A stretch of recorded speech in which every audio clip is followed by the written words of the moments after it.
Welcome everybody to 52 Living Ideas.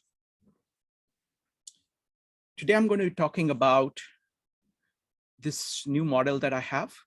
I call it the Radiant Hexagon model of life.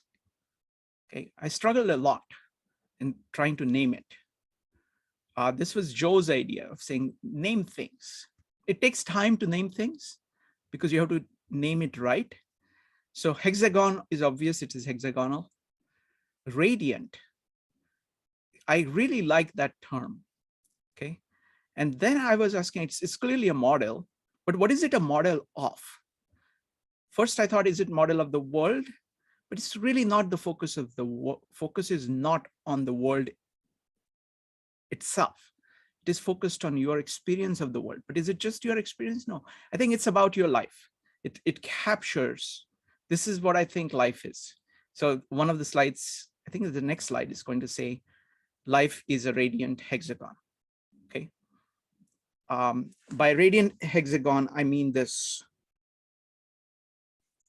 everything that is in it. So I'm saying that life is a radiant hexagon. So let me go ahead and go to the table of contents. So I'm going to start by saying that life is a radiant hexagon. This is the first point I had made in my last preview presentation. Importance of the radial axis. So radial axis is the fundamental. If you don't get the radial axis, you don't get anything. And unfortunately, most of modern thought is not about radial axis. Radial axis have to do with final causes and formal causes. That's not what modern world is focused on. It's mostly focused on efficient causes and material causes. So understanding the radial aspect of it is crucial. So first, we're going to look at that life is a radiant hexagon. So why am I saying that this is life, is the best way of thinking about life that I have? Okay, so that's what I'm going to do first, talk about this model as a whole.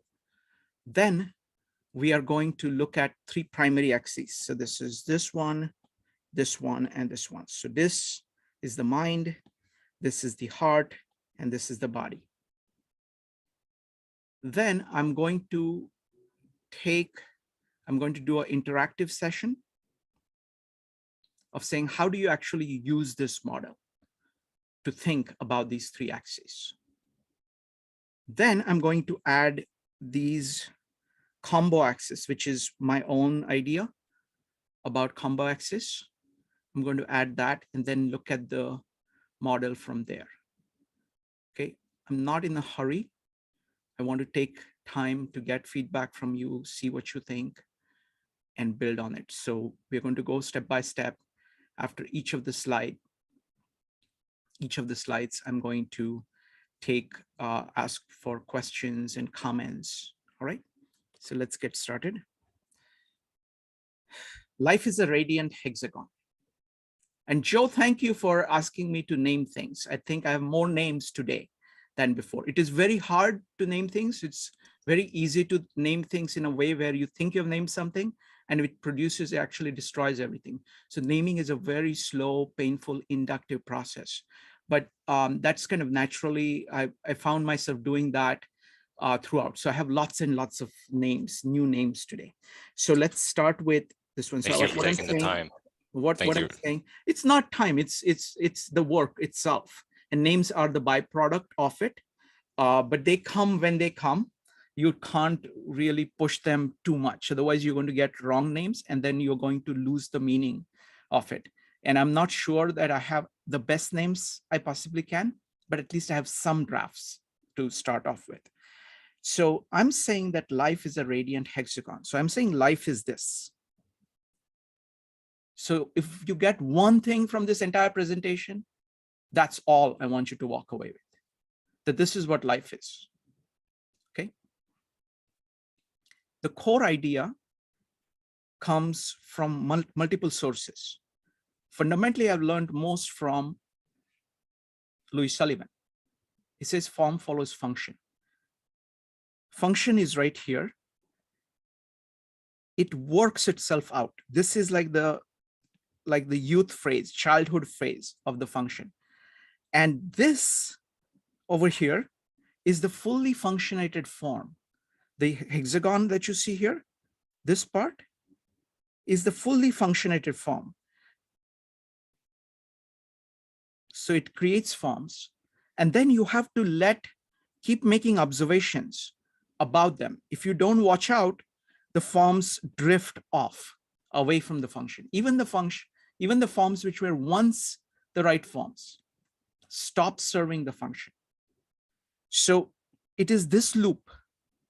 So when Louis Sullivan says form follows function, he's saying keep going back to function.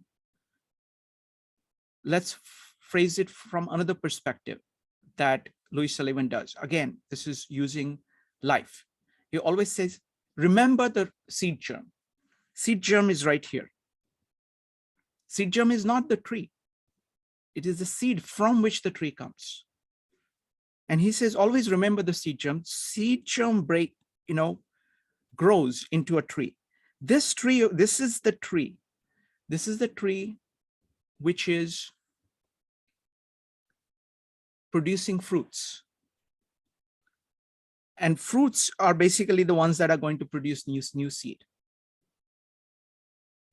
So this entire loop, you can think of it as biology. This is the core here, center is the seed. This is the sapling. This is a fully functioning tree that is producing fruits, and it keeps going back and producing more seeds from which more trees grow. The trees die and go out here. They're no longer living. They're dead trees. A leaf, let's take during autumn, a leaf falls. Now it is no longer part of the tree. It is no longer living. It used to be living. It's no longer living. And that goes into life of somebody else. So something else, insect that eats that fallen leaf, they are incorporating the part that was outside. And then it becomes life in them. It becomes their flesh. Okay, so the life has to do only with this radiant hexagon. Another point that Louis Sullivan makes beautifully is the point of breaking in and breaking out. He says, this is in his autobiography, he makes the point that life began to break in upon him. And a continuous breaking in from the outside and breaking out from the inside was to shape his destiny. So what is he saying there? He's saying there are two processes in life. There is breaking in. You're continuously taking things, listening to everything around you. You're letting it break in on you. And then you're speaking to it. You're breaking out. So this continuous loop is what life is about. That's what shapes life.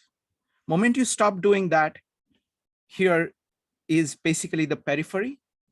Periphery is stuff that is disconnected from life as such. It is disconnected from this center. It is disconnected from life. Okay. You can think of it again in terms of Gita. You can think of it in terms of Brahma, Vishnu, Mahesh. So in Gita, this is the source of creation. This over here, the hexagon, the border of the hexagon is where Vishnu is. It is the fullest form, fullest fruitful form of life in its full action. And then there is destruction, which is Mahesh. All of this together is the word. It summarizes all of existence: creation, sustenance, and destruction. That is from Gita. I'm going to go through the Bible in great amount of detail later, but all I want to say here is that this over here is the ideal. The hexagon, radiant hexagon there, is God the Son, Jesus. The light coming from inside of that is God the Father. It reflects on itself. So it's the Word, which is self-awareness of God, which is what this is. And then the world is made through him. That is the grace of God raining on us. And then he came down here. People who are facing this way did not recognize him. And why did he come? God so loved the world. So God so loved the world. This is the love of God for the world. That he gave his only son, sent his only son, not in order to punish the world, but to give a path for the world back to God, back to truth, back to goodness, back to beauty, so that you can have eternal life. What is eternal life? This center is eternal. So this is life according to the eternal. So when you're doing that, if you look at a life where you have accepted the truth, when you have accepted the truth, your life is here. Another way of looking at it is that a life here is that you are, as Evanik put it very nicely yesterday, you're focused on the center. You're oriented towards the center. If you do not do that, there is a tendency to drift. This is the principle that Napoleon Hill makes in Outwitting the Devil. There is a drift. If you don't do anything, Jordan Peterson says that's going downhill. Going downhill is this way. This is all entropy. This is all, you keep doing whatever you're doing, it stops becoming useful, and that's actually what is killing you. So that's all kind of outward movement. Now I want to add one more concept here, which is very deep, and that is the concept of integration. Another way of saying this is life is integrated. Life requires integration. It is integrated towards the center. So what is it? You can see the radiantness. This light is coming from the center, and it is your love for the center which is producing the light going back. This part, there is light falling on it, but it is turning away from it. It is a self-induced darkness. So life is integration. So you have essentially two choices. You have integration where you're operating in this radiant hexagon. That means in your life, in your heart, in your mind, in your action, you're simply saying, what is true? What is good? Let me focus on that. That's what you're doing. And that radiance comes from within and from without. You know, the nature of life has given you life. You have life. That's an amazing, amazing gift that you have. You have life, you have consciousness. When you love this universal principle, which is this movement inward, the integration is complete. It's not a one-time thing. It's a continuous process of being focused on the center, being focused on God.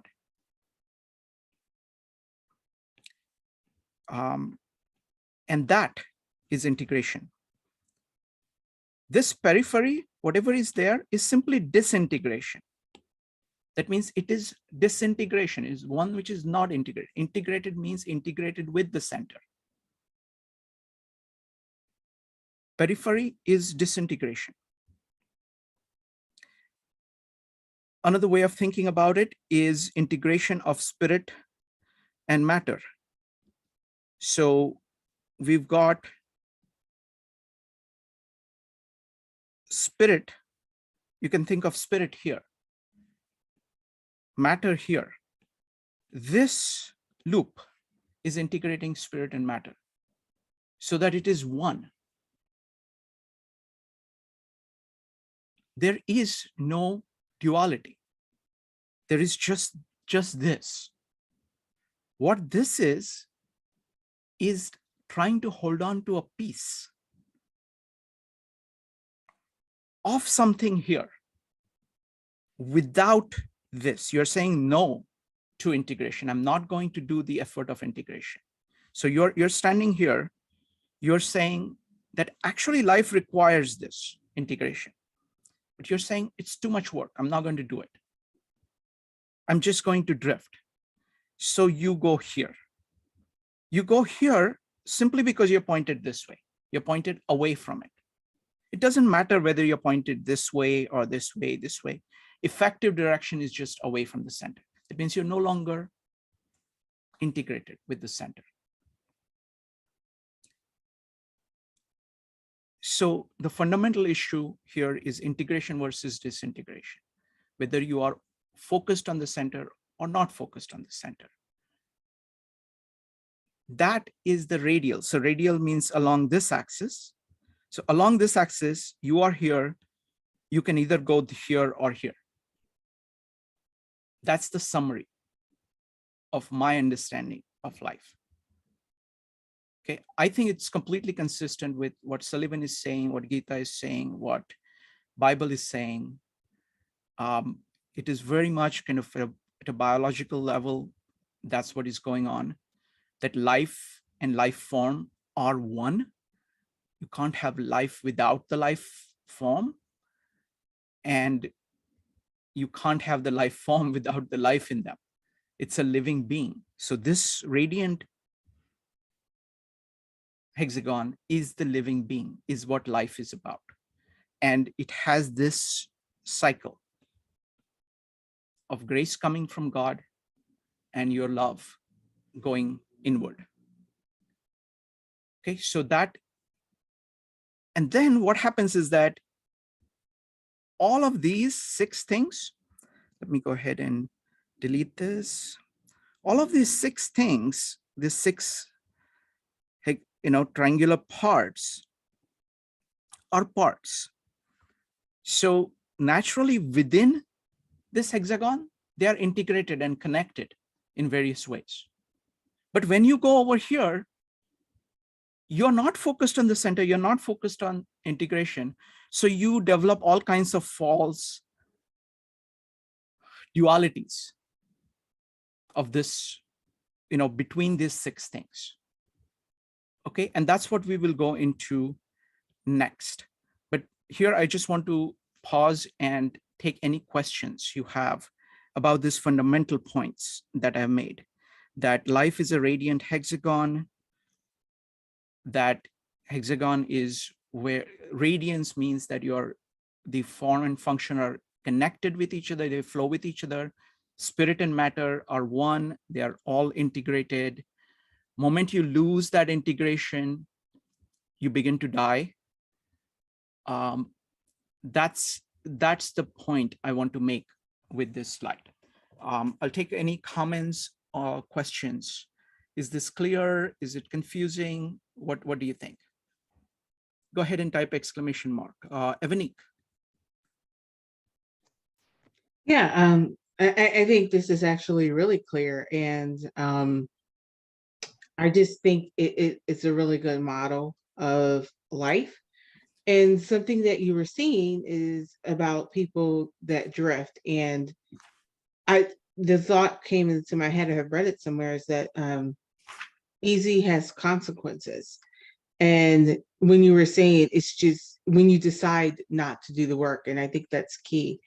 When you decide not to do the work, to keep focused on the center and to work towards the center, then you're choosing to drift. And it feels like, to me, the drifting has consequences in your life. And, I could say from personal experience, when I allowed myself to just drift and not do the work, I wasn't satisfied, or, my life wasn't all great and easy and carefree.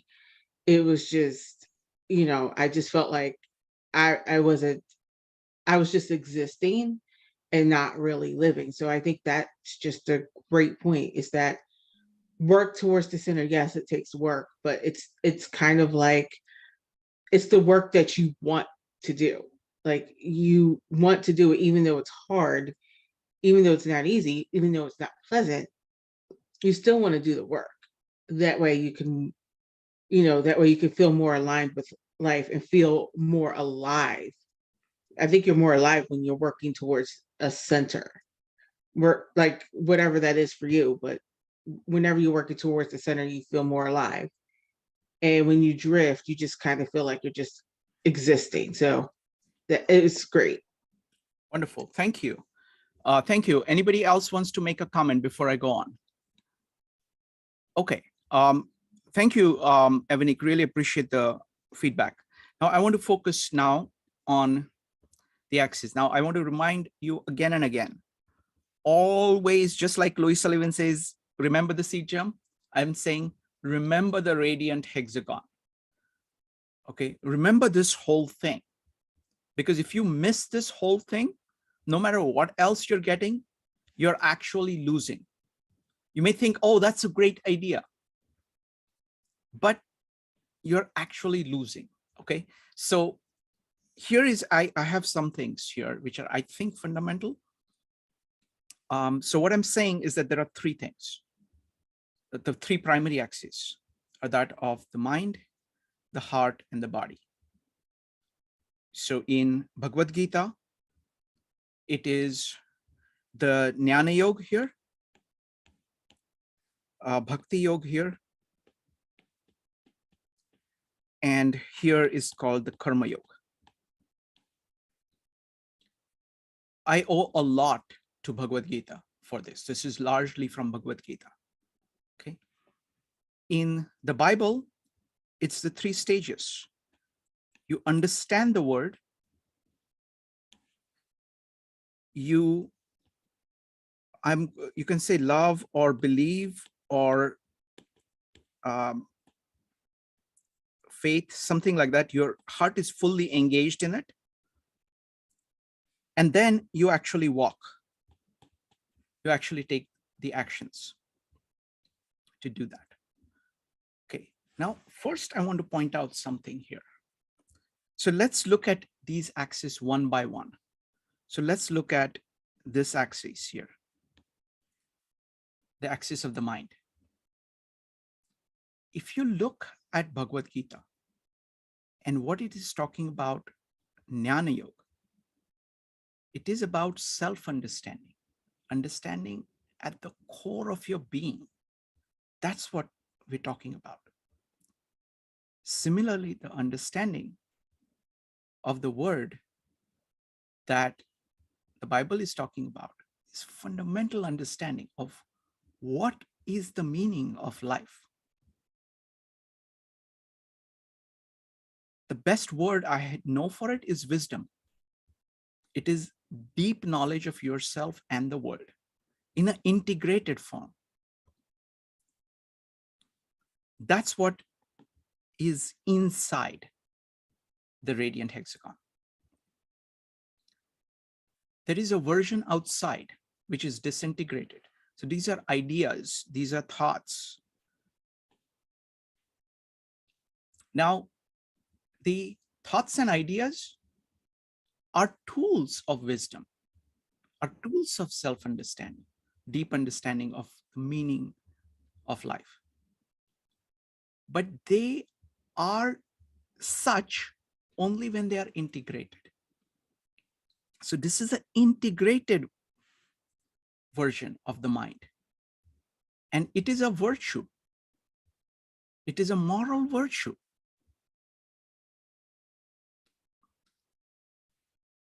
Having thoughts, you can have that.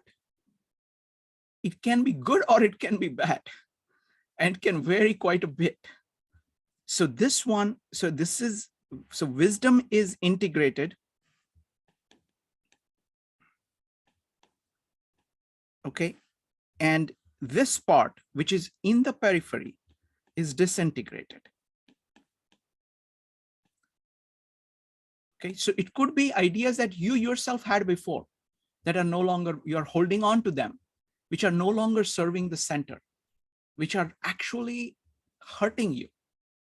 It could be ideas that somebody else came up with, who actually use them as a part of their wisdom.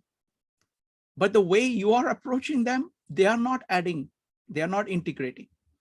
Or they could be ideas which are explicitly designed as rationalizations to keep you, who are actually designed to face this way. So they could be this way or this way, but it doesn't matter. They are disintegrated. So them sitting in your head without being fully integrated is going to cause you damage. So what I'm saying is that there is the axis of the mind, and there are two parts to it. There is integrated part, which is within the radiant hexagon, which is pro-life, which is good.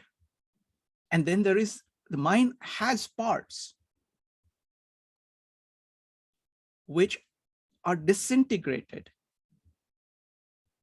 taking you away, serving you as a distraction, as a rationalizations, away from the center, which is outside in the periphery. So periphery is always disintegrated, and the radiant hexagon is always integrated. So things can move from one to the other. You know, things, ideas that were once part of your crucial life, realize have problems. You have better ideas, then they drift out. The same idea is no longer part. It moves from here to here. Similarly, there could be an idea over here which you never understood, and then you suddenly realize that it actually fits in with the integration. But what really matters is the integration. That's why I call it wisdom. So you can say, ask yourself, how wise are you? That means how integrated your grasp of yourself and the world is. So that is the axis of the mind. Let us take the axis of the heart. It's the same story. The Bhakti Yoga that Bhagavad Gita talks about. By the way, Bhagavad Gita has the best formulations of all these three axes. Joe, go ahead. You can ask a question. Go ahead. I should probably let you just go ahead and Sure. explain this Sure. first. Let me go ahead and because what I want you to do is I want to show you the pattern across three different axes. It's the same pattern of integration and disintegration. The same thing in one context, which is disintegrated, can be integrated in another context. So you have to be alive to the fact whether it is integrated. It's the same principle of Louis Sullivan. Form follows function. If the form is not supporting the function, it is now dead and it is actually killing the function. At one point, it could be part of life, but a part of this radiant hexagon, but it's no longer. So let me do that for feelings. And then once I've described all these three axes, I'm going to open it up for questions. So, and again, the point I was making was that the deepest thought in this, on these, is always Bhagavad Gita, by far. So Bhakti Yoga is about devotion. It is your heart being completely committed. The best way to think of it is a mother loving her only child. She will do everything. It doesn't mean that she doesn't have other emotions. Oh yeah, she's very emotional. She has all kinds of other emotions, but they are all, that devotion is the constant that is there throughout. The modern world thinks in terms of feelings and tries to think of feelings separately. The idea of devotion, which is there in Bible, it is combination of faith in Jesus, belief in Jesus, love for Jesus, love for God. All of that is devotion. It is integrated. It is pulling all your emotional mechanism together towards this one single goal. This is what Naneshwar talks about when he talks about that you see the core of your being and you are so enthralled by it, you're so in love with it, that you have this eternal bliss by being there. It's like Sthita Prajna is standing here. It is the love of being here.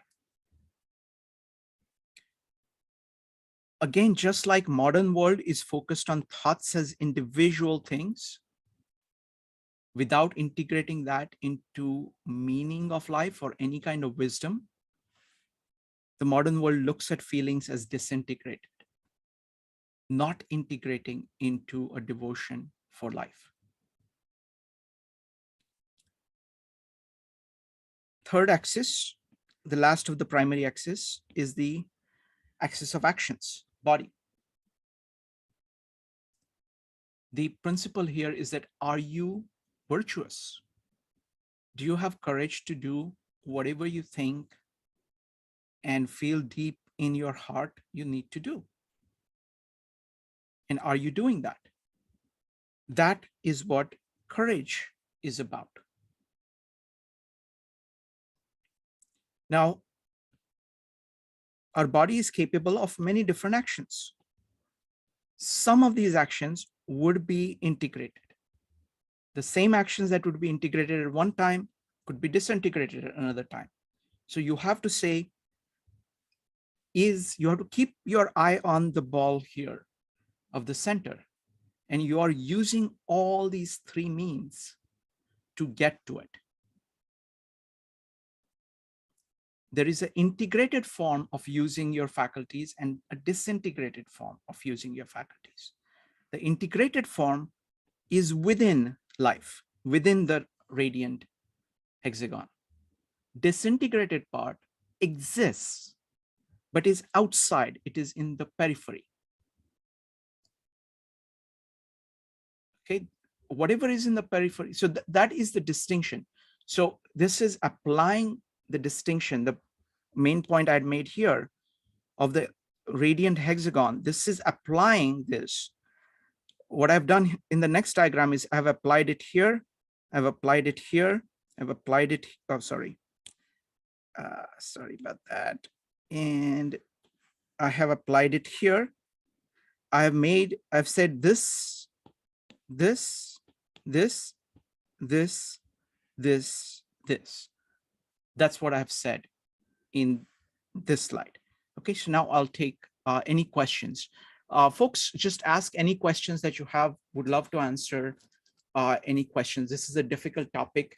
This is very different than, in some ways, this is combination of everything that we've been studying as combination of the Bible, Bhagavad Gita, and the Tao Te Ching, and setting it, making a distinction between that and the modern way of thinking, and showing what the difference is and showing the connections between the two. Okay, so we'll start with Joe, followed by Jyoti. Joe, what do you think? I think it's fantastic, and I'm glad I let you finish, because I think you pretty much, as I thought through what I was going to ask, I think you've captured it. There's just a slight difference, and it's kind of figuring out where things like temperance kind of factor into this. And Sure. Let me go ahead and answer that. So temperance, so temperance is one question. Okay, go ahead. Well, and does it fit into the idea of wisdom? Like, is that kind of, because it gives us our faculties? Sure. What I'm going to do is that once I've finished all the six axes, I'm going to compare this with the 4 cardinal virtues, classical virtues, the 3 theological virtues, and I'm going to connect all of them up. And I will map. So for here, you can see that there is courage already, which is here, right? There is courage already here. Okay. Prudence is kind of a version of wisdom, which is like this. Right. Which is, but I will go, and once I define this field, it will come at that point. And temperance is trying to actually separate this. It's saying that, you know what, this emotion that is feeling is not taking me towards the center, whereas this emotion is taking me towards the center. It's a virtue in this area of making the distinction. It is saying be temperate means that don't be driven by feelings that will take you away from the center. So temperance, I would map here. The prudence, I'll map here. So the justice is actually properly here. We'll come to that. And courage is here already. So that's the kind of quick mapping, but I will go into details. Oh, okay. I mean, yeah, I'm looking forward to that. Okay. Next up is Jyoti. Yeah, this really is a very useful model. It's even better than CBT, cognitive behavior therapy. This is coming from the Supreme, really. So when a person goes through, has had a setback, there is generally there is a feeling of detachment from the center. You move away from the center because you are now self-absorbed in whatever the setback has happened in your life. And at that point, you're so right, because you're so disintegrated that you stop enjoying life. So your enjoyment really comes from being focused in the center. And I found that out. Yeah. So let me answer it quickly. I don't want to go too much into details, but the way I would answer it is that what happens when there is a setback, that there was an integration that your life had, that a person had. This might involve other people. This might involve your career. It might, whatever. There is an integration that existed that gave your life meaning. And you had all of these things working. And then suddenly that integration is gone. So you kind of, the same pieces which were there start to float away from the center. And you have to form a new integration that will bring everything together. Maybe you will have to give up some parts of the old, rework some parts of the whole to reintegrate. So this is, again, pointing to the importance of integration, because integration is not just personal. The social part is a crucial part of it. And when a dramatic change, social change takes place, that integration is broken and you need to reintegrate everything. So absolutely. Thank you. Thank you, Jyoti. We'll have multiple ways of coming back. We'll have, does anybody else have any comments before we go on? Okay, let me go ahead. And now I want to go into details of this. I'm going to say, how do you use this as a mirror? Okay, how do you actually use this? So currently I want to use it only on 3 axes. So you can think of, where is, so now there are many ways I've tried to use this. My current favorite way is to think of yourself as being here, standing on the radiant,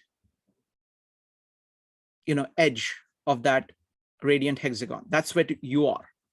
Okay, always think that you are there, because it becomes easy for you to evaluate everything else from a constant perspective. I mean, realistically, it's not that you are equidistant from the center.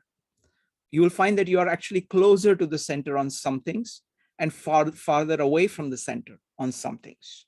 Okay, but I'm mapping it using other things. So it gives you a perspective. This is a way of keeping your frame of reference, which you know very well, as constant, and then thinking of other people, other systems, in order to connect those 2 things up. So let's take, for example, if I were to say, okay, Louis Sullivan, where they are. So I have a 5-point, this is a 5-point scale. So this is 0, that means it is about the same as you. This means -1, this means they are worse. This is a lot worse. This is they are a little better. and this is they're a lot better. So you have 5 choices whenever you're looking at something, and you're always comparing it to yourself, because it may seem odd thing to be comparing everything to yourself. But the reason it makes sense is that you are actually looking at the world and saying that, firstly, you're saying that you can keep improving. Okay, so you are actually trying to move this way as fast as you can on everything. Okay, if I were to actually if you try to plot yourself, you can say, look, my mind is, over here, but my heart is actually better, and my actions are over here or over here, something like that. So you would draw it something like that. Okay, but what I'm saying is that I want to start, easiest way to think about this a lot is to assume that you are at some place, and the value of that will become clearer in a minute. So I'm saying, you're saying that you are always at 0. So firstly, everybody gets that, right? If anybody is confused about the scale, just go ahead and put a question mark. I want to make sure that you understand. It's a scale of saying, are they about the same as me? Are they better at living, better at being focused on the radiant hexagon? Are they a lot better? Are they worse? Are they a lot worse? Okay, that's the scale that we are using. Ebony, go ahead. Sorry, you may have covered this, but who is they exactly? You can put X in that. So it's an algebraic equation. So you can think of any particular person. You can look at like world as a whole. You can look at your family. You can look at anything. Okay, so this is a way of thinking about any individual, any groups of individual. So let's take an example. Let's take today's culture. Okay, and now I'm looking at it with respect to myself. So you can draw this diagram yourself. I encourage you to do that, to use pen and paper and draw these diagrams. So all you have to do is to draw a hexagon like this. Okay, draw a center here next, and then you have 2 lines here and 2 lines here and 2 lines here, like that. Okay, and you can map anything that you can think of on your own. So now let's say, okay, I am here. Okay, I'm here at 0. So I can ask myself, let's look at America. Let's look at the culture, or okay, let's start with the positive things first. Okay, let's look at Louis Sullivan. Now, Louis Sullivan's mind is, I think, a lot better than mine. So I'll put him here. Okay, I think my heart is pretty good. So I'll put him equal to me. But no, I think I'll put him a little better than me. And in terms of kind of steadfast doing whatever needs to be done, having the courage to do that, I think he's a little bit more courageous than me. So I will put Louis Sullivan here like this. So this is how I would draw Louis Sullivan. Let's take another example, whom we have studied. Let's take Carl Jung, whom we have studied. I think Carl Jung's understanding of action, of what, Carl Jung's understanding of the heart, the devotion, I don't know. His understanding of the mind, his understanding of the body. I don't know. It's complicated because I'm actually working on his ideas right now, so I'm not sure. But they are nowhere near Louis Sullivan. That much I can tell you. Let's take what else? What example would we give? So Louis Sullivan, what would be of meaningful? to you. Let's take Ray Dalio, whom we have studied, who is a businessman. He is superb on what needs to be done. Very principled, very focused on that. His understanding of the heart and devotion is not particularly good. His understanding of mind is at least equal to mine, if not better. So he's somewhere like this. So you can think of people that you know, you would be able to map them a little bit better. So let's take some cultures. Let's take like a tribal culture. Let's take a tribal culture. So their focus, their mind is really very at a relatively low level, because they're not trying, they don't need to grasp everything because everything is right there. Their level of devotion is actually going to be pretty high. Something like this. And they're acting morally, again, that's going to be pretty good. It's not because they have to be like that, otherwise they can't really survive in a tribe. So they will have a very odd kind of a shape. So what I'm saying is that like different things will have very different patterns. So I don't know whether this is clear. So this is the idea of just mapping, trying to ask how good people are. So if you want to put it in Carl Jung's terms, roughly this is TI, this one is FI over here, and this one is SE, kind of acting in the world, something like that. But his concepts are mostly about this outside. So because it's modern, and it is very much doesn't, at least the way they are implemented, they don't have a focus, ethical focus.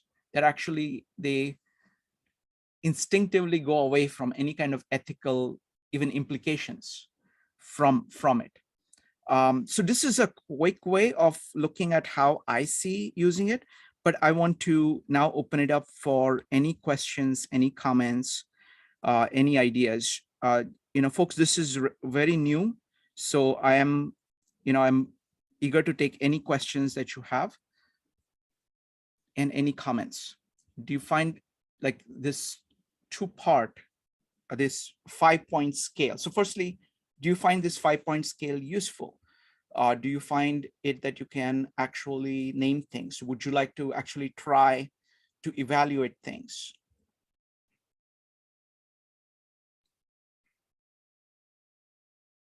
We'll start with Joe. Joe, go ahead. Yeah, no, I absolutely think that this is a valuable tool. I think you're starting to add numbers and actually a way of actually capturing, exactly where we are as far as, getting closer to the center, or if we're drifting from the periphery. So if we could start to, actually set a criteria for those, then this becomes a very, very powerful model. So I think this is extremely helpful on a number of levels. I forget, I mentioned him the other night. I think it was Spencer that does a lot of these kind of like analytical work with adding like when he's quantifying certain types of behaviors. But he spoke here in the past. But anyway. Yeah, that's true. But the thing is that this is not modern. This is not part of modern. Right. All measurements are going on over here. So those, like most models will just do that. Right. That's the problem with most of the modern models, that Right. they are not, the ethical component, which is there, ethics component is not there. And there is actually not just not there, but there is a tendency, I'm not saying that about Spencer. Right. But what I'm saying is that most modern models have that as the fundamental. They say, no, shouldn't offend anybody. Right. That's the primary thing of not saying, the idea of truth, idea of good are all very much scribal notions. Idea of beauty, those are all scribal notions. Those are pretty much dead today.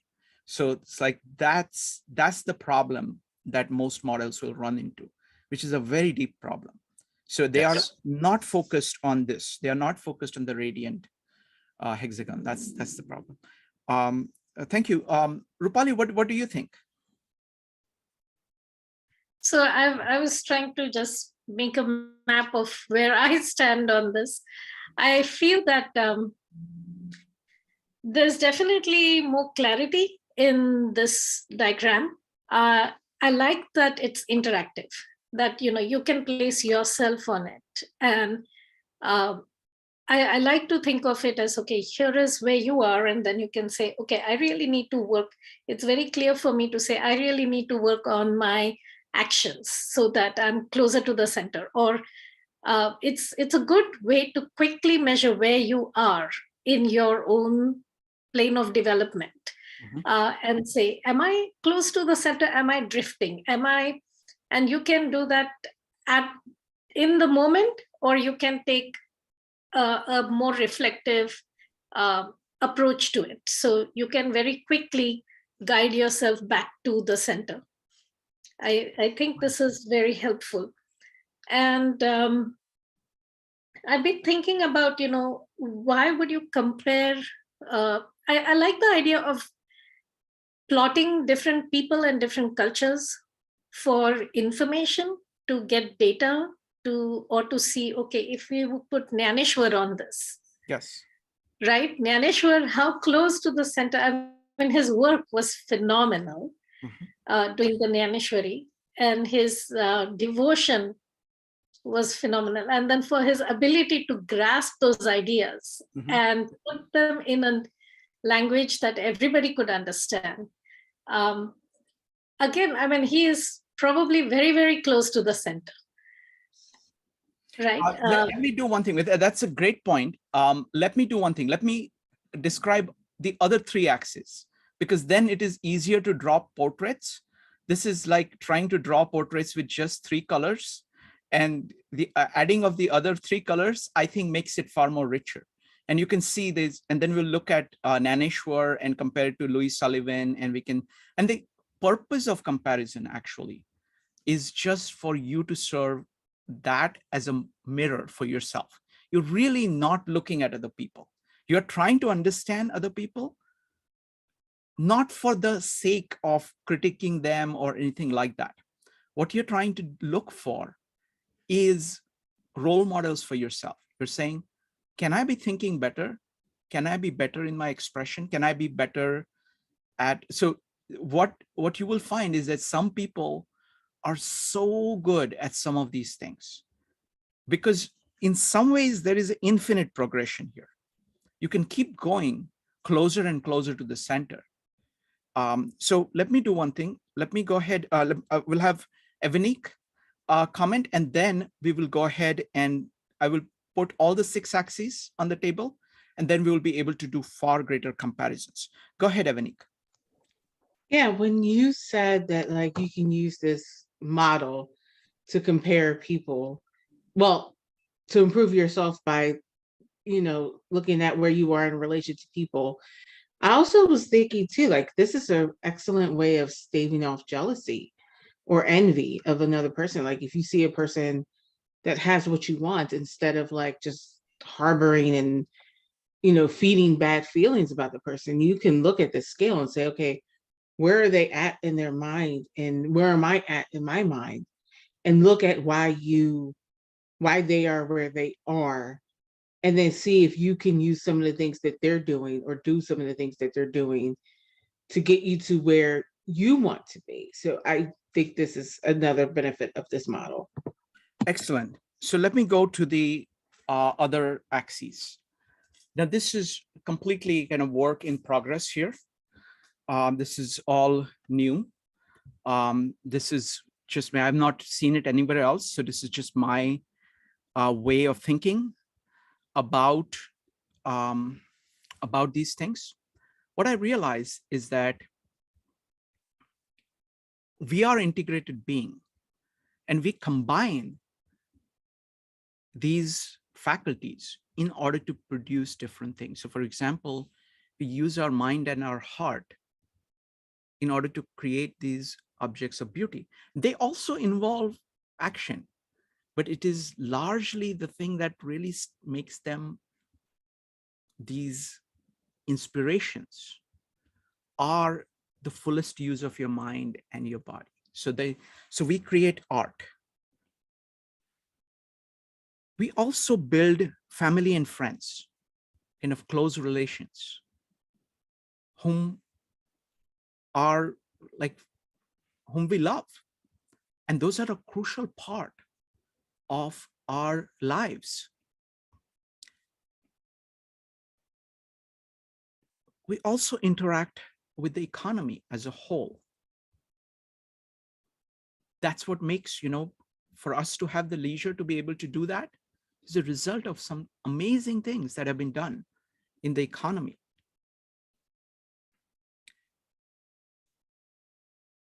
The economy is, I see it as the full use of the mind to the physical world and figuring out, like planning actions of so many people over so much time, so much space across all dimensions and saying, okay, how do we actually make this work? It's a organizational. It's really amazing what we have. We couldn't be doing this without the incredible economic achievements. So this conversation is made possible, is brought to you by economic greatness of so many people. Okay, so we have to be grateful, tremendously grateful for that. I think the modern world, especially the modern Western world, especially America, is just superb at doing that.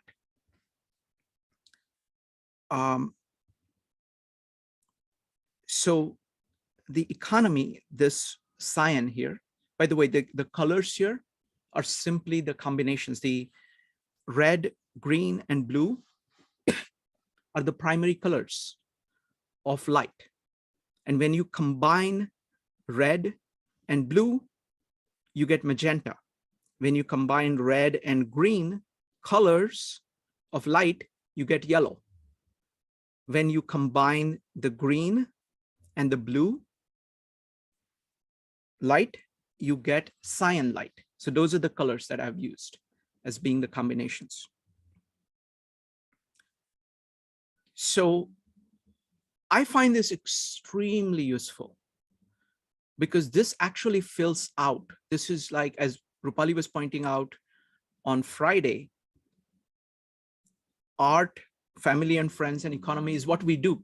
You can actually see the results of it. The other three are psychological faculties. So Jung focuses on those. But this is kind of bringing the inside outside. Okay, and being able to see them, your ability to actually figure out what is going on with you and others goes up significantly when you have all these 6 axes. So so let's go through them one by one. Let's start with this one. This is great art. Like, for example, Gospel of John is a work of art. Bhagavad Gita is a work of art. It has such moving power. Tao Te Ching is a work of art. Beethoven is a work of art. Louis Sullivan is a work of art. The Leonardo da Vinci is a work of art. These works of art have served as a beacon to what is possible. Like, you can name them in thoughts, you can have devotion to it, but this will actually let you see it perceptually. It's enormously powerful and crucial part of our existence. They have always, like myths, have really been the foundations of cultures. Unfortunately, today we have different expressions which are not really giving you the vision of the center. They are mostly entertainment, distraction, kind of keeping your feelings of anxiety away from the fact that you are not really put together. Okay, so a lot of the TV programs are here. They are expressions. They are products of mind designed to speak to your emotions. Most people firstly have a passive approach to it. You need to have active approach to art. And this passive and active is everything to do with integration and disintegration. So to be able to express yourself fully, beautifully, which is inspirational to you and to others, is what this part is about. This is the first axis. The second axis is that of family and friends. And really the hallmark of that is love. You know, we were looking at Gospel of John, chapter 13. That's what it is about. When you're saying namaste, the God in me greets the God in you, there is a love at the foundation. That's the kind of love that we are talking about here. Again, this is something which was well understood in the scribal period. But today it is kind of like one-off human interactions, very disintegrated at a social level. Now, frankly, this axis is my weakest axis of understanding the economy. So whatever I say here, please take it with a grain of salt. What this is about integrating the economy. Like Declaration of Independence is a work of this area of achieving justice, good structuring of companies so that the incentive structure is good, is part of this. Very, very few people I have known can actually operate at this level. Everybody likes to talk about it, but almost nobody can do anything. Most people kind of approach their work as discrete jobs, discrete tasks over here. And worse, there are people who approach with the famous quote by Marx, goods are here, that just take the products of the entire system that is working and just use the products. So this is your ability to produce. That's what these three axes are. So I want to open it up for questions on these. This is completely brand new. So any thoughts, comments? But one point I wanted to make is that you can see the same pattern between integration as being within this and being tremendously pro-life, and disintegrations at all these levels as being anti-life. Tom, you're next. Okay. I like a lot of things here, but what I'm worried about is the potential incompleteness of the model. That is, it contains certain things you've chosen, which seem on the surface of it very primary and wise. But what happens when we discover equally important dimensions that are not there? Do we have a way of accommodating them, or do we ignore them? Can you point to some dimensions that this is a way? I mean, the process I've used is process of induction, kind of looked at everything that I know and tried to put it together in every field. So can you point to some large fields I have completely missed? Yes. I thought you'd come up with that. Ask myself, can I do it? You did mention ethics, and so I suspect ethics is somewhere in there, but I don't see it directly. Sure. So ethics is one. Go ahead. And the other was, let's call it justice, and the other is security. Justice and security. I'm going to just answer the question of justice, of Okay. ethics, because that includes justice and kind of, security is going too much into this domain, details of this domain. I don't want to go into it, partly because my ability to do that is very poor, but I want to take the question on justice and deal on virtue and or ethics and deal with it in detail. Fair? Okay. So Yeah. let me go ahead and do that. All right. So this is actually very interesting.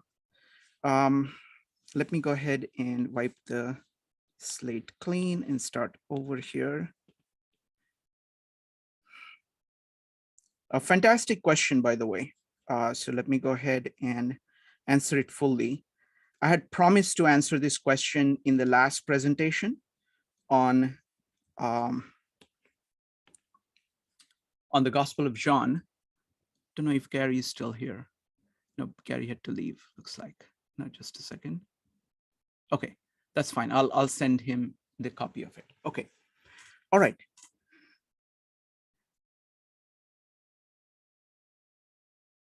Everything here is ethics.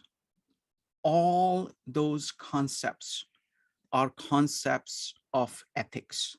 Let me go ahead and go through them one by one and delineate where they come from. Now, I have done a full presentation on the concept of virtue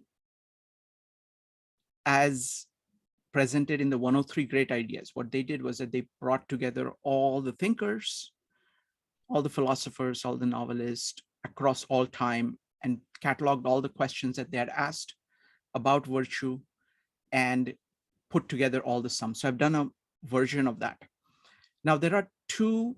So firstly, in the classical age, there are 4 cardinal virtues. This is common to Plato, Aristotle, the Stoics. There are 4 virtues. I think I forgot to wipe out a couple of things here. There. Okay. There are 4 virtues. There is courage. There is justice. There is prudence. Prudence is somewhere like this. This is application of thinking to everyday life, but having enough wisdom about yourself. So it's combination of wisdom and justice. That's what prudence is. And then there is temperance. Temperance is somewhere here. It is saying, don't act on feelings that are taking you away from virtue. Virtue is simply this movement. Virtue is nothing but your commitment to the center. That is all what ethics is all about.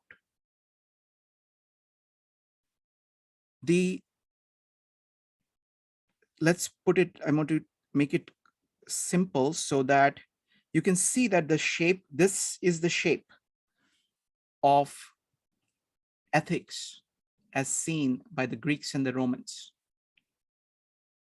Now let's see what is being added by Christianity. Faith, hope, and charity is one way of summarizing it. Faith is this devotion. So it expands this concept. This is not clear. Sorry. It is devotion. It is devotion itself.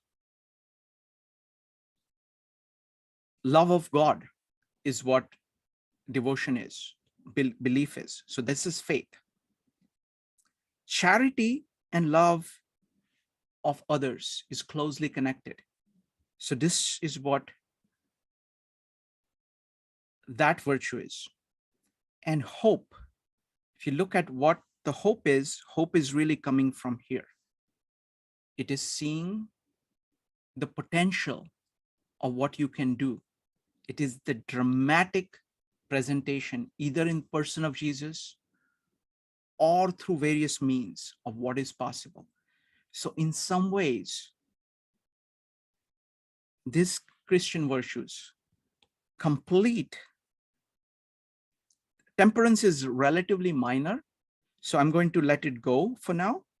That will be easier at this scale of thinking. I don't think we need to bring it up.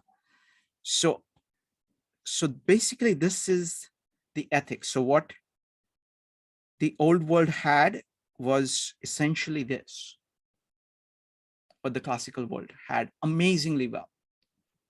What Christian world added was this. Now combining it with the ethics from Bhagavad Gita. I said that Bible was essentially Bhakti Yoga. You can see this is Bhakti Yoga with applications here. That actually Bhagavad Gita excelled at this of self-knowledge, which is what most of the Bhagavad Gita is about. Though it does great job on the other ones, but this is really the heart of it. We've also studied the ethics of Tao Te Ching. Tao Te Ching is Wu Wei. How do you act in accordance with the Tao? It is focused mostly on action and of saying, how do you act? So you can see that this is a profound integration of ethics. More than this, not only all these past ethics from so many different cultures have been included in here. The most important thing is that it is separating ethics from everything else. The radiant hexagon itself is ethical. It is a moral approach to life. To say, figure out what the truth is, figure out what is the good, and do that. It is all, and it's both ways. It is benefiting from this tremendous beneficence of life and loving it and loving it with all your mind, all your heart, all your body, all your wealth, all your expressive capacity, and all the love that you have. Most of the modern thinkers, all thinking is going to be here. It is very much anti-ethics. It was interesting. I was doing a meetup on virtue and this one lady showed up very genuinely puzzled to say, you're doing a meetup on virtue? How quaint. Nobody talks about virtue these days. And it's exactly that. She's actually right. Modern world is all focused on the periphery here. So that's how I'm integrating ethics. I mean, not just that, this whole thing is about really ethics, but it is integrating ethics with psychology. If you look at these colors outside here, these are all from, originating in Carl Jung. But this is extending them inside and saying, what does it look like? So using Carl Jung's terms, this is TI, this is TE, this is SE, this is FE, this is FI.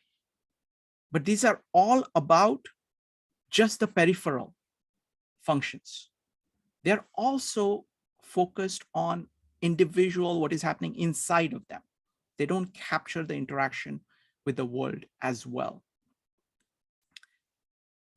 So that's but great question. Next up is going to be Rupali. So Shrikant, here's an observation, and tell me what you think of it. Do you think that the primary axis of the heart, mind, body is the spiritual abstract definition of what is the human potential? And the secondary axis of art, economy, family, and friends are the concrete manifestations of those three primary axes. And so the primary axis defines what is the human potential, and the secondary axis show the concrete manifestations of what is the human potential. Is that a way to look at it? Yeah, that's a great way of looking at it. I'm still trying to kind of grapple with it, because the challenge here is the challenge that people have faced throughout history whenever they have thought about virtue. So one of the biggest questions that has been asked about virtue throughout is virtue one or is it many? And if it is many, what is the relationship between many and one? So this is all about kind of one from many. So in a sense, it is all one. Like, for example, courage kind of bleeds into both what is happening inside and in social context together. So there are things that kind of bleed into, like wisdom, devotion, of but essentially you're onto something. But I will have to think more about that. Another angle here is that if you see at a very high level, so what I like about this is that there are so many relations here, and they're all being dealt with in an integrated way. And then we're trying to kind of tease them out and then combine them. And all of that is extremely useful, because at each level you understand something more about nature of what is going on. What are the primary things and how do they combine?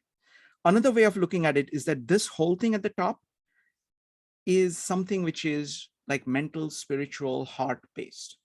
This whole thing here is what is happening outside. So this is your action outside. So this is like inner and outer. Is something like that. So that's another kind of division that is there. I'm saying the art is inner. It's like expression, because I'm focusing on you being the artist, not the art product itself, but your own ability to express. Like what we are saying now, the way you're asking questions, that's the expression. That's a combination of all of these things. But the beautiful thing about this is all integrated. We are, even the words that we're speaking are being carried through physical means, and they are being expressed in the social context. So there is always that, but great observations. Thank you. I'm trying to kind of combine it and trying to come up with as many kind of relations as I can. All right, go ahead and type exclamation mark if you have any further questions or comments. Rupali. So I like this title, Life is the Radiant Hexagon, a moral approach to life, or the Radiant Hexagon, a moral approach to life. Very nice. I don't know. I know Ambika was saying you're writing this book, so that might be a good title. Yeah, that's great. A moral approach to life. I like that very much. And I will put that in. And what I'm doing is that this is my way of writing books. I just do these meetups, and they get more and more clearer as I go on. All right. Anybody else has any comments, any questions? So at this point, I want to go to the next slide. Let's see here. As a mirror for all 6 axes. Okay. So now let's try to map more people, because now we've got different axes. You know what? We should do this over here. It becomes easier to map. I'm going to clean this up. All right. So let's take some people that all of us know. I'm looking for some examples, and then what we will do is that we will try to map them and see where they lie as an exercise about how to map people in this model. So let me see, what am I going to do? Okay, I'm going to just do approximate. Ooh, just a second. Okay, let me do one thing here. Okay, I want to have both these things together of being able to map things and being able to have the name somewhere.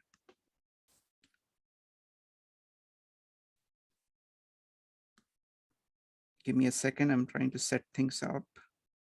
If I can do it. No, that's not going to work. Okay, I will just have to write. Okay, so this is going to be art. This is going to be mind. This is heart.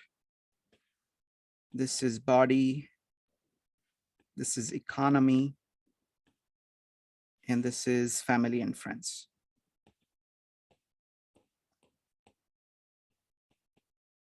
Okay, so, all right. So let's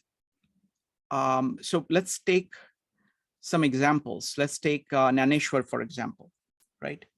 So Naneshwar, so you would have to map, let me see how we're doing on time, 4:25.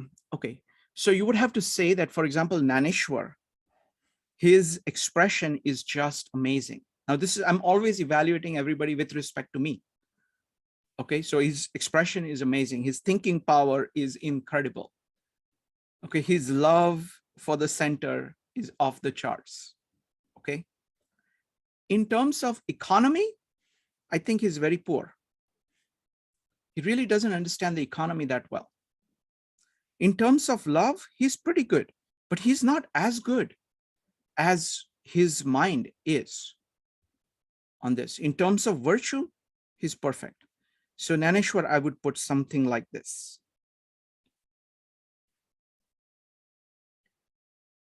Okay, so can somebody give me some other people that they would like to map?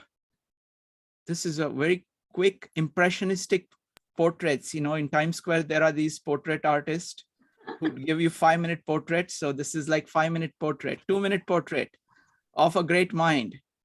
Who wants, we're going to start with, let me see. We're going to start with Evanik first and then Rupali. Evanik. Aquinas. Okay, Aquinas. All right. So actually Aquinas is going to be very similar to Naneshwar, but let's see.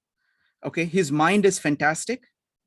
Okay, his expression power is good, but not as good. Now I'm putting Naneshwar. Okay, now remember all these kind of relative things. How about I do more? Okay, you can. I want to show you how you can use it in multiple ways. Now I'm comparing Naneshwar and Aquinas. Okay, which is far more harder to do. So now the standard is not with respect to me. Aquinas is actually much better in expression than I am able to do. Okay, so this is with respect to Naneshwar. I've changed the context. And is that all right, Evanik? Okay.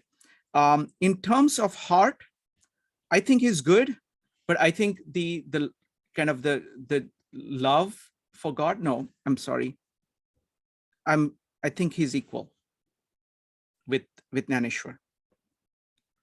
In terms of family and friends, I don't know about his life enough, but it's probably going to be somewhere here, because like the close relationships that that Naneshwar had with his brother and his immediate family was very, very deep.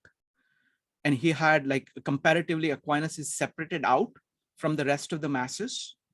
So the opportunity for that is going to be less. Now, again, I'm doing this with respect to Naneshwar. I'm comparing the two.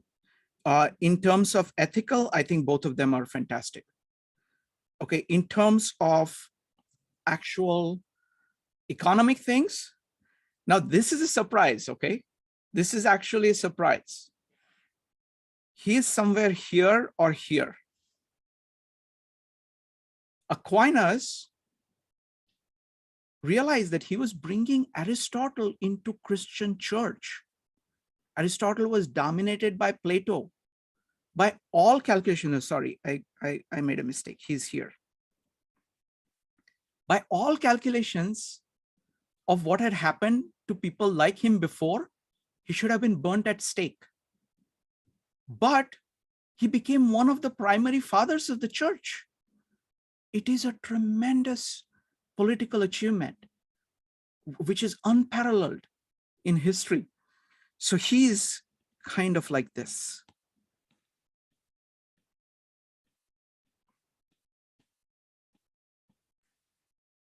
That's how I would put him. More demands for portraits. I'm going to use different color. Let's see, which one shall I use? Okay, Rupali, go ahead. Michelangelo. Okay, Michelangelo is a great example, okay, who's very different from these. In some ways, you can see that, now look at this from a very large level. You can see the correspondence between Naneshwar and Aquinas. Apart from this one axis over here, you know what, this is difficult to see. Apart from this one axis here, they're pretty much very close to each other in every other way. Okay, and you can see the greatness and it's so that's so now Aquinas is Aristotle, the Michelangelo is very different. So Michelangelo's love of God actually equals all of these people. His expressive power, if not anything, is more than these folk. His ability to think, though, is not as good. He is, now again, I'm talking with respect to, not with respect to me, okay? I'm talking now with respect to Aquinas and Naneshwar. He would be somewhere here. He's not able to explicate explicitly. He's able to feel it, he's able to express it, but not really talk in words. He did all right as far as economic, let's go to economic, family and friends. I don't know much about his life, but I think it is going to be not too close. It could be, let me see, I would put him here. I think there's a lot of kind of persecution, all of them. Is a very hard life. In terms of morality, I think he's equal to, because you really need to be a moral giant in order to do things of the proportion of that anybody has. You have to have that courage to do that. Okay, so he has courage. In terms of the economic thing, I think he's somewhere in the middle. So he is like this.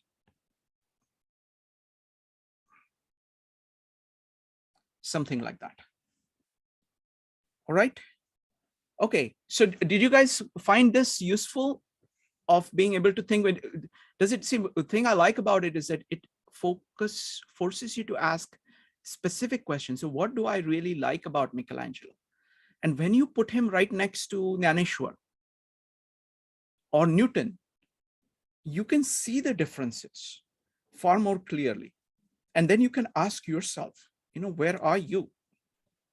And what it does is that it relentlessly forces you to admit how far you are from the center, because it will show you that there are people who have done much better throughout history, and you can pick up something from them. And it's very inspirational. It's not a negative thing. It's actually inspirational of seeing what can be done. Okay, all right. So people who have not spoken before, what did you guys think? Any comments about this entire thing? So I'm now going to go to the next slide, which is reviews, feedback, suggestions, and questions. So reviews, feedback, suggestions, and questions, please. Go ahead and type exclamation mark of what you thought of this presentation. Any feedback you have, anything I can do better, any questions? We'll start with Brian. Brian, go ahead. Okay, to understand it clearer, I'm going to have to review the recording several times. But the thing that strikes me, first of all, is the similarity to radar diagrams.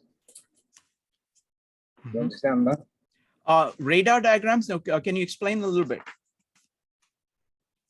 A radar diagram, as you would produce for example, in Excel. Okay. which You mean the contains spider charts? I've Okay. not heard it called Okay, spider. I will check that out. Yeah, radar diagrams. Okay. Go ahead. Brian, you have muted yourself. And no, that was all. It was Okay. you were talking to the last one. I was sort of trying to quickly scribble out a radar diagram, Okay. and I can produce a very similar result from that. Okay, very good, very good. Yeah, exactly. That's also called spider chart. Yeah, exactly. So this is like a version. So the way in which I'm trying to do this is the visually kind of capturing it on this is that it's called radar diagram or a spider chart, and it's a very easy way to do this. So thank you. Anybody else? Any comments?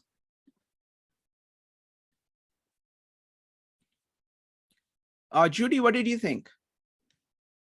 Hi, I was just unmuting myself. Thank you. First of all, I love it. It reminds me a lot of these energy bursts, like the sun in the morning when it comes out and you can view the sun just coming out of the horizon. It also reminds me that when you started moving it, it made a lot of sense when you went to the different dimensions with the numbers that you can take it.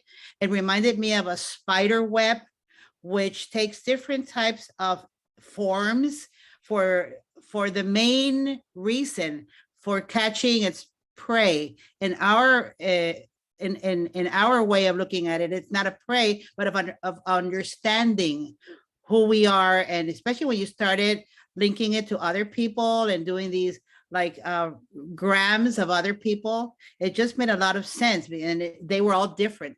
So I love the core part also.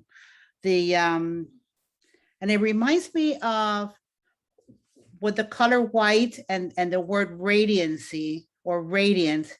It reminds me of the soul of the soul coming in and out and moving back and forth and just sharing everything with everybody and everything and all the virtues, and it's just like, just one big flow. And so it's, the more I look at it, the more it flows, the more it moves, the more it talks to me. And it's it can be very personal, but it can also be like an analysis tool, like Myers-Briggs, for example. Mhm. So it can be that it can be worked on at infinitum, as they say. Mhm. So yeah, it's great. I loved it. Wonderful. Jyoti, that just really appreciate your comments. And it's exactly that, because it has to be kind of beautiful. It has to be kind of engaging. And all of that, everything that you said is exactly what I'm trying to build in to the diagram itself. So in single glance, it's like you have everything there and your mind gets really kind of and say, okay, should I look at this? Should I look at this? I'll work on this first. And then you start to see some very simple patterns of this kind of glowing from the center.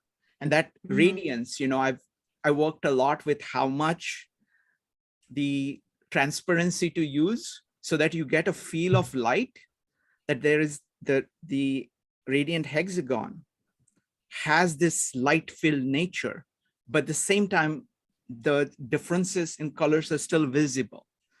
And you can see the difference between kind of inside and outside the radiance. So it's and it's exactly like what you said, is that it's the spirit flowing freely.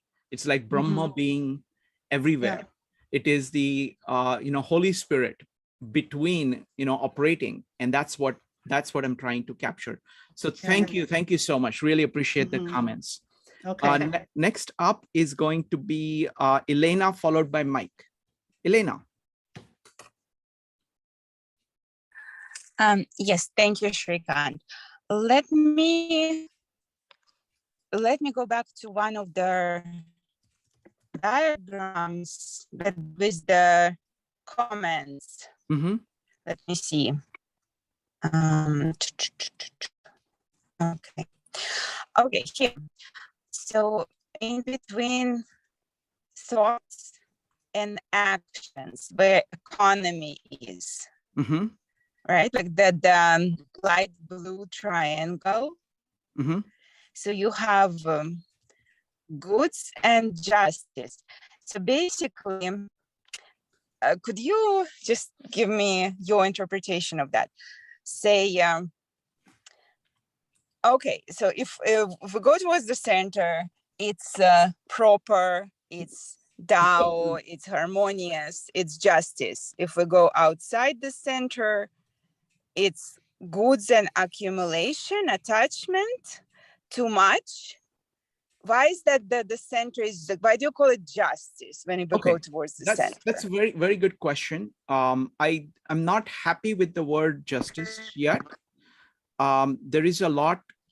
So the goods, first, let me, let me use the term goods. Like I'm playing on Marxist terms, goods are here.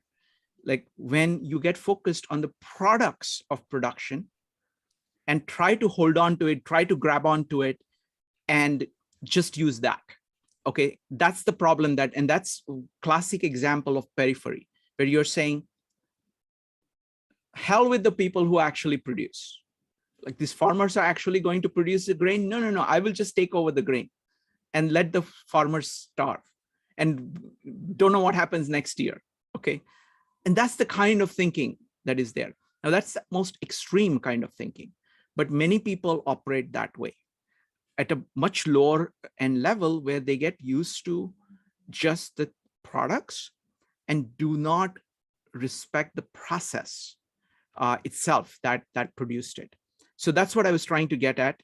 Now the question is, what is the good name for the other one? And that one, I don't know what the answer is yet. Currently, I'm using justice and that is from the virtue. So I've played around with multiple names over there. But what I'm trying to refer to there is basically having the organizational capacity that respects the individual creativity of everybody. Everybody gets rewarded properly for what they are doing. And you have a large operating economy, large operating country, large operating city, whatever the virtue is needed for that. The best name I have so far is the name justice as understood. By the way, justice as understood today is very different. This is the justice that I'm talking about when Aristotle and Marcus Aurelius is talking about justice. That's a much larger virtue. That is saying, deal with people according as you should, whatever that is.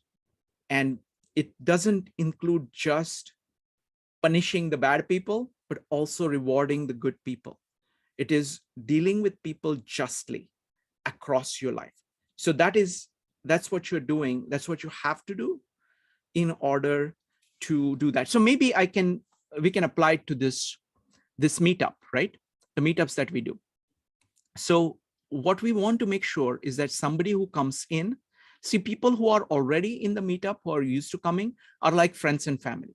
There is so much of commonality of values that has already been established that it is just wonderful. And you will notice that very few meetups actually reach that level of how people feel about each other.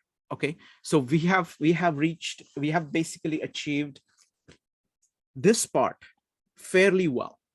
Okay, what do? We actually talk about self-understanding. That's what Bhagavad Gita, all our discussions are about that. Now there is enough people care enough about it to keep coming back. So they have a consistent focus on that. Okay, they have enough expression. All of us have enough expression to ask questions, to make comments, all of that, so that other people can get something from that. And we have enough organization ability to keep doing this on a day in and day out basis, because nothing great could come if we were to do it just 5 meetups for during COVID. Nothing would come out of it. But because we have had the organization to do that, and this is what we have acted on. We've said that this is important to us and we will do this. So we've been doing some of this in the meetups for it to be successful. So that's how I would see. Next up is going to be, let's see. Let me go with Jyoti first. Jyoti, you were saying something, please, and then we'll go to Mike. Jyoti, go ahead. No, I was just saying that this reminds me of a lighthouse that gives you light and guidance to the path, to the ultimate. And if you follow it, you will get there very easily. If you don't follow it, you don't get the light, you're helter-skelter. Wonderful, beautifully put, beautifully put. Thank you, Jyoti. So just a quick take on this. The big point between Old Testament and New Testament is that the Old Testament is focused on law and obedience to law. The New Testament is about love, which moves the prime mover inside your heart. That's the difference. So in some ways, the Old Testament is focused here on the action, on kind of word, justice, and courage is what it is focused on. What New Testament brings in is based on devotion. It has incredible beauty and love. So it is like this. So you can look at it as this is Old Testament and this is New Testament at a very high level. At the same time, there are echoes of the New Testament in the Old Testament. So there is a lot of all of this in the Old Testament. But the New Testament is that really distilled and removing parts of this which conflict with this. So that's a quick take on that. Rupali. So if we go to the last slide with suggestions and reviews, yep. I am looking at it as a play of triangles. And so the triangle as a basic unit.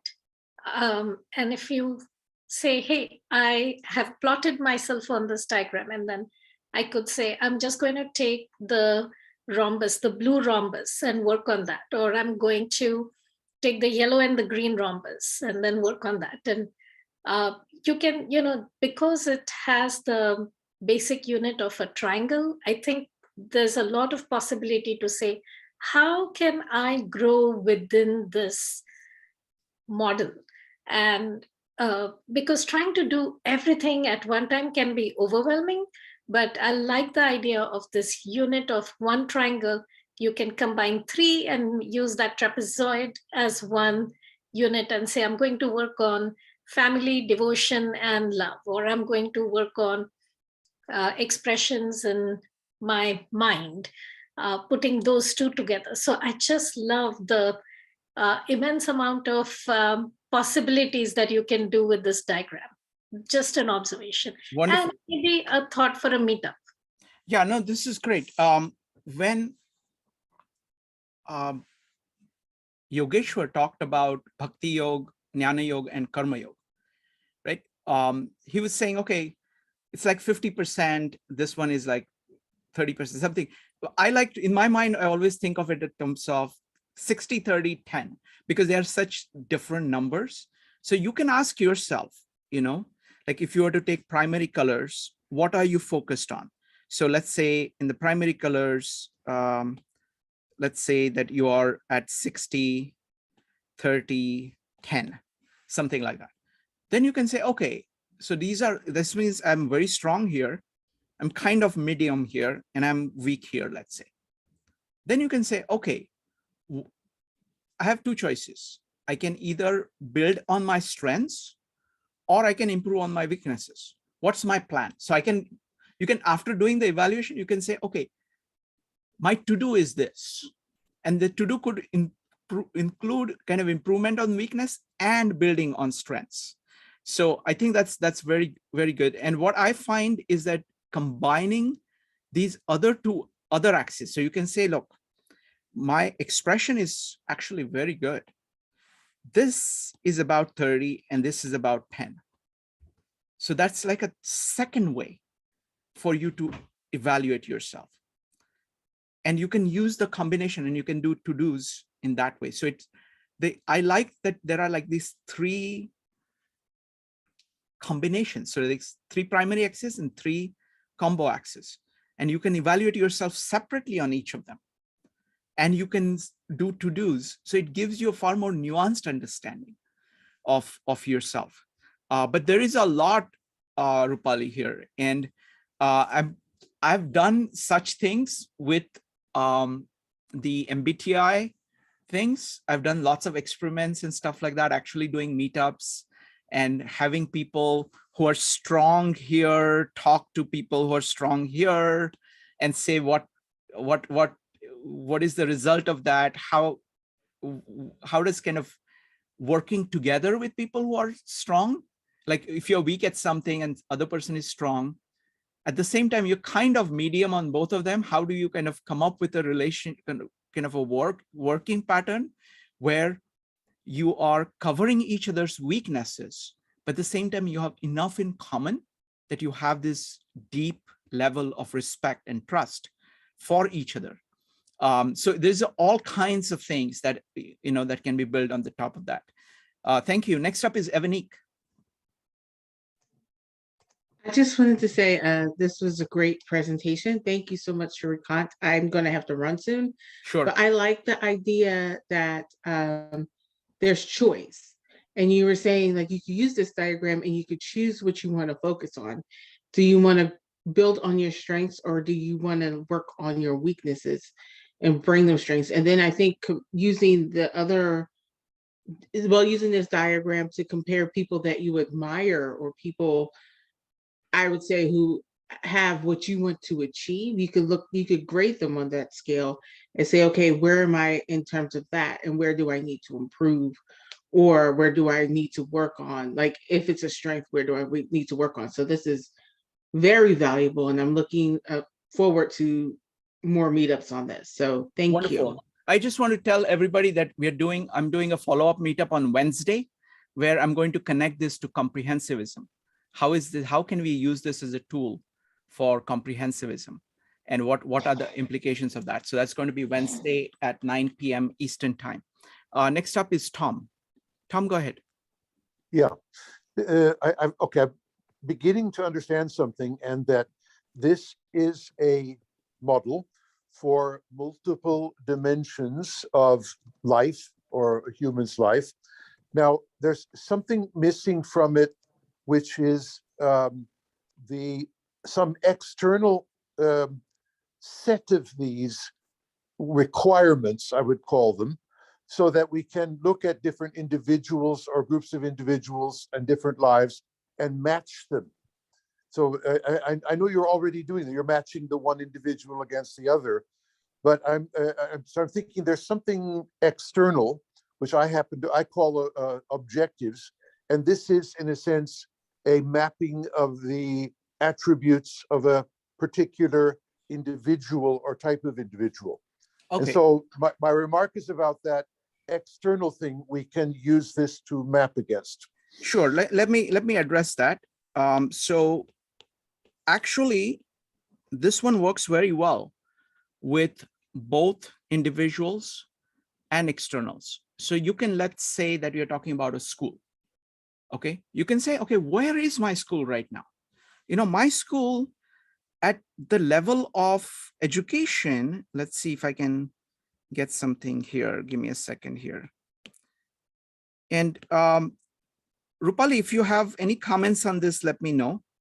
So I'm going to try to do this for an institution, let's say for a school, okay? So you can look at a school and say, okay, look, right now I'm going to use this as the market. This is the market for education.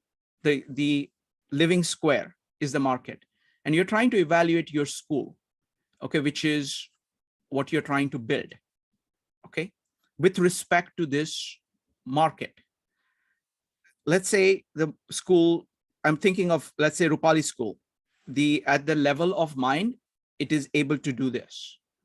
At the level of the heart of how much of people are putting in, it's pretty much over here. The expression is good. I don't know whether it is at the highest level, let's say. Okay, let's say at the family and friends level, people feel actually pretty good compared to all other schools. People feel that they are part of the community. In terms of how moral and how kind of courageously it is being done is over here. I would say in terms of like economic success, maybe it is here. Okay, or let's take a worst case scenario. You're looking at schools in your area, which has been very well established.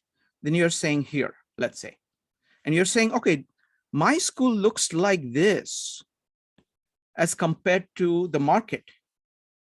Now, what are the to-dos from this? So immediately you're taking requirements of the education market. Then you can say, look, I'm looking for a teacher for my school. So what do they have? They'll say, wait, compared to what we are doing in the school, their understanding is not as good. Okay, they are over here as far as this is there. They're actually very good expression. They're able to communicate themselves very well. They're okay here. They are, at least here. And in terms of economically, is it viable or something like that? Definitely viable. So then you have to decide, okay, I have one candidate like this, one candidate which is different. So they may be here, but economically, maybe it's impossible to afford them for various reasons, or they are kind of particularly difficult person to deal with.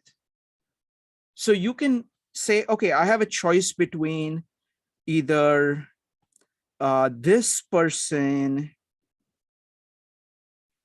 or this person. Whom do I choose? So what you're able to do is that you're able to compare institutions, compare to extent to which different people meet different requirements. So I see this model, I can very easily use this model for things. What do you think, Tom? Oh, wait a minute. First, let me go to Rupali. Rupali, go ahead. Very well done, Shrikant. While you were talking and Tom was talking, I was thinking this would make a fantastic progress report. So right now, the progress report is so hard, and it's not hard. It's just tedious to write for 50 students and then read, and most parents don't even read everything. But having this beautiful visual thing, how close is your child to their own highest potential and what needs to be done in the various segments.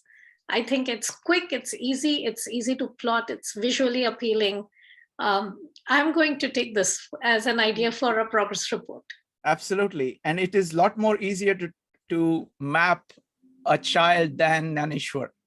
Yeah, and then to just say, what are the to-dos? I think everybody can quickly agree on things. It's really well done. Thank you. Right. So what you can say is that, look, they are already very good at art in this way.